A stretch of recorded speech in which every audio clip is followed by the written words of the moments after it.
Bismillahirrahmanirrahim. Assalamualaikum warahmatullahi wabarakatuh.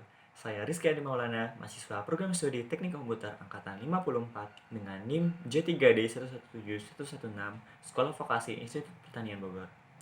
Kali ini saya akan mempresentasikan mengenai proyek saya, yaitu penerapan sistem pendeteksi dan pencegahan serangan malware dengan sensor Maltrel pada jaringan server di Diskominfo Tangerang Selatan. Baik, langsung saja saya mulai pemaparannya.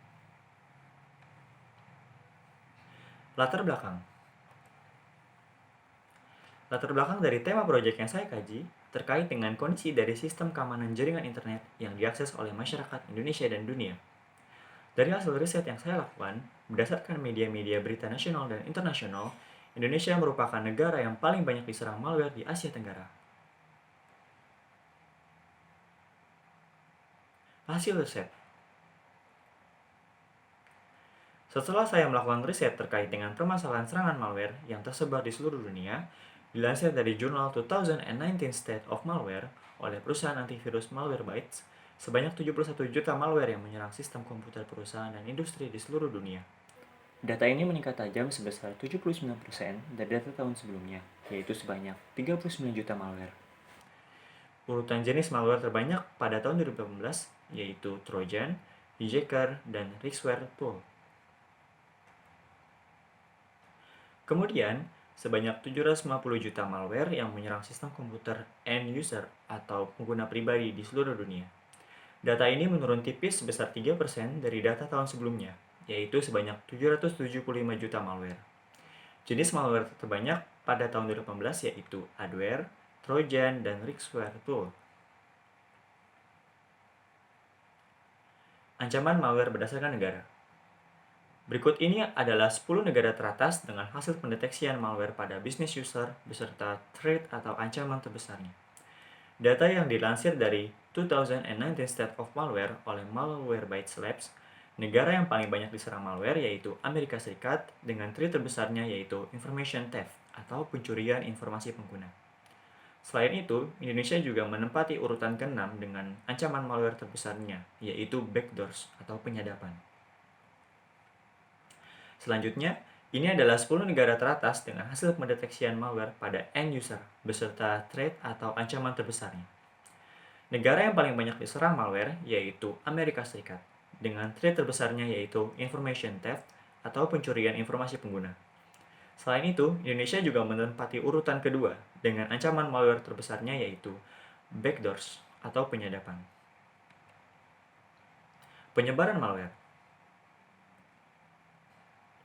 Setelah dilakukan observasi, selanjutnya dapat dirangkum 4 cara malware untuk dapat menyebar ke komputer pengguna, yaitu sebagai berikut. Untuk pertama adalah spam. Spam adalah penggunaan perangkat elektronik untuk mengirimkan pesan secara bertubi-tubi tanpa dikehendaki oleh penerimanya. Orang yang melakukan spam disebut spammer. Yang kedua ialah DDoS attack. DDoS, Distributed Denial of Service, adalah jenis serangan yang dilakukan dengan cara membanjiri lalu lintas jaringan internet pada server, sistem, atau jaringan. Yang ketiga ialah phishing. Phishing adalah tindakan memperoleh informasi pribadi seperti user ID, password, dan data-data sensitif lainnya dengan menyamar sebagai orang atau organisasi yang berwenang melalui sebuah email. Yang terakhir ialah virus komputer. Virus komputer merupakan program komputer yang dapat menggunakan atau menyalin dirinya sendiri dan menyebar dengan cara menyisipkan salinan dirinya ke dalam program atau dokumen lain. Contohnya seperti worm, virus, trojan, dan lain-lain. Solusi. Dari semua topik permasalahan yang telah dibahas, solusi untuk dapat diimplementasikan agar mengurangi bahkan mencegah dari dampak malware tersebut yaitu dengan menggunakan sistem yang dengan sebutan D-malware. D-malware merupakan sistem pendeteksi dan pencegahan serangan malware dengan memanfaatkan sistem keamanan server hasil kolaborasi dari software Maltrel dan software Fail2Ban. Software malware atau malware trail. Secara definisi, malware trail adalah sistem pendeteksi malware traffic yang memanfaatkan malware blacklist yang berasal dari berbagai malware report perusahaan antivirus. agar dapat digunakan oleh pengguna umum untuk membantu menemukan threat yang tidak diketahui dengan memantau lalu lintas berdasarkan malware blacklist tersebut. Singkatnya, Maltrail ini adalah sistem keamanan jaringan yang berperan sebagai traffic sensor, sehingga dapat mendeteksi paket-paket berbahaya yang melintasi suatu network berdasarkan repositori perusahaan antivirus internasional. Berikut ini merupakan tampilan dari dashboard software Maltrail. Sistem ini dapat mencatat dan menampilkan aktivitas malware dengan spesifik melalui browser admin. Jika dilihat pada tabel, sistem Maltrail dapat mengidentifikasi aktivitas malware berdasarkan jumlah banyaknya aktivitas, tingkat bahayanya, tanggal, serta waktu awal dan akhir malware terdeteksi, alamat IP sumber, alamat IP tujuan, port tujuan, protokol yang digunakan, tipe protokolnya, nama malwarenya, informasi jenis malwarenya, dan sumber referensi repositori malwarenya. Fail2ban. Fail2ban merupakan sistem kerangka kerja IDS atau Intrusion Detection System yang melindungi server komputer dari serangan brute force. Secara sistem pada di malware ini, Fail2ban akan mencari dan menemukan log file malware berbahaya yang melintasi traffic jaringan server tersebut, serta menjadikan hal itu sebagai indikasi bahwasanya terdapat serangan malware. Kemudian, Fail2ban memblokir akses dari attacker tersebut. Begitulah cara kerja dari software Fail2ban.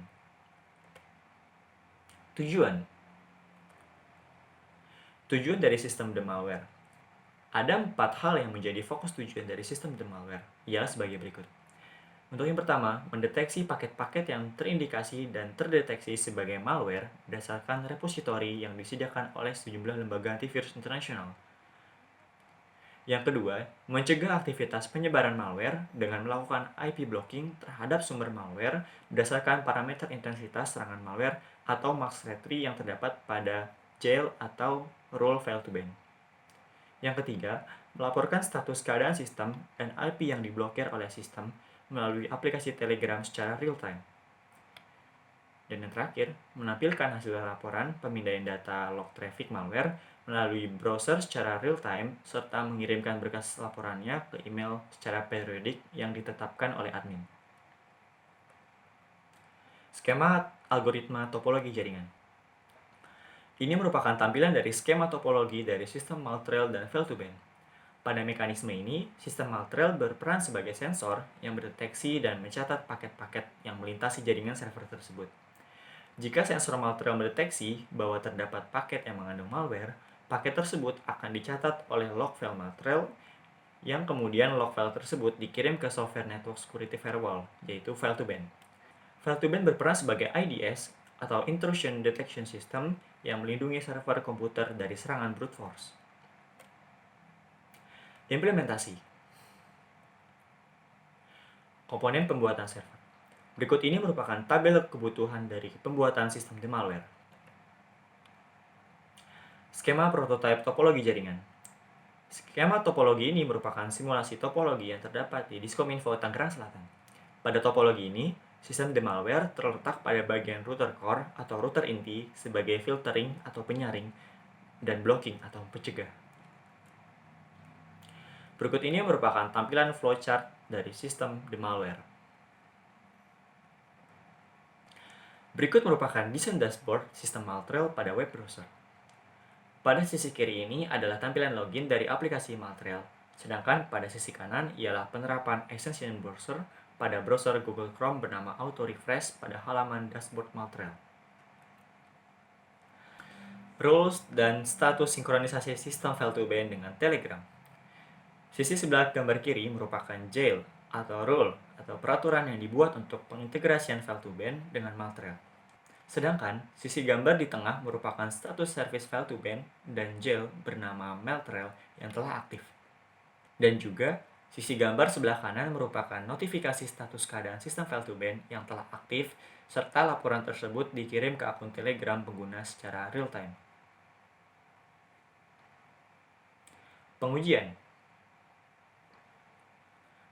Pengujian IP address blocking oleh Fail2ban.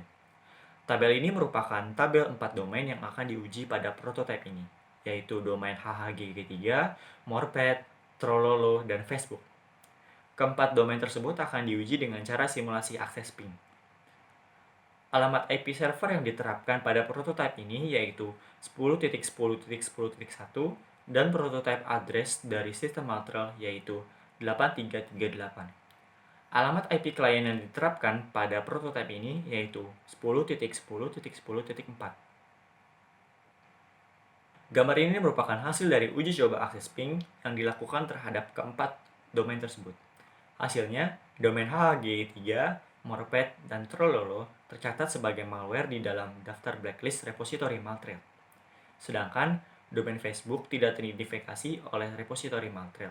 Artinya, domain Facebook tidak termasuk ke dalam daftar blacklist repositori Maltrail, karena domain tersebut tidak terindikasi sebagai malware.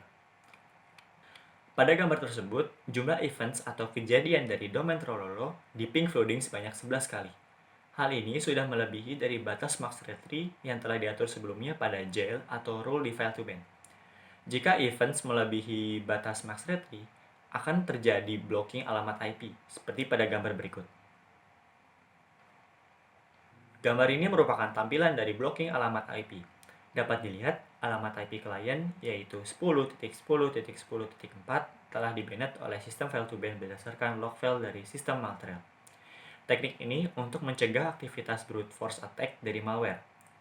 Status keadaan blocking alamat IP juga dilaporkan langsung ke admin via Telegram secara real-time. Terakhir, yaitu pengujian dari rekapitulasi laporan di malware ke email. Setelah semua data aktivitas malware pada jaringan server telah dicatat ke dalam log Maltrail, log tersebut dikirimkan ke email admin secara berkala sebagai file rekapitulasi laporan Maltrail berformat .csv dari waktu ke waktu. Pada pengujian ini, periode yang diterapkan yaitu selama 1 jam sekali. Pada prototipe ini, akun email yang digunakan sebagai pelaporan Maltrail kepada admin yaitu dimalware@gmail.com. Baik, terima kasih. Sekian presentasi dari saya. Kurang lebihnya mohon maaf. Wassalamualaikum warahmatullahi wabarakatuh.